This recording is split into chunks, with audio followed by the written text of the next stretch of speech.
misy an'le oabolana avy aty amintsika Betsileo zay le manao hoe nalaiky soratra ato mihitsy isa mahafinaritra hoe sy tasy izy izay mitovy no milambana zay sady zay fa zao nefany a eto combien de euros misy cadeau omena ianareo ty a ya ianoy tsara ya zay de beray ianoy tsara izay mitovy no milambana Renesiema efa mikambana.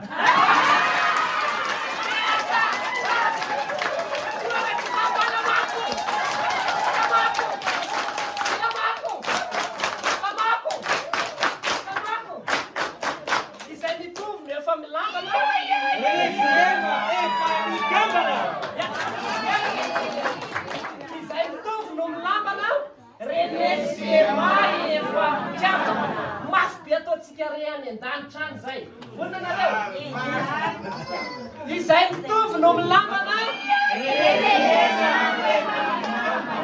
tsy mafy tsara zao zany miantso anareo mamaly raikitra izay mitovy no milambana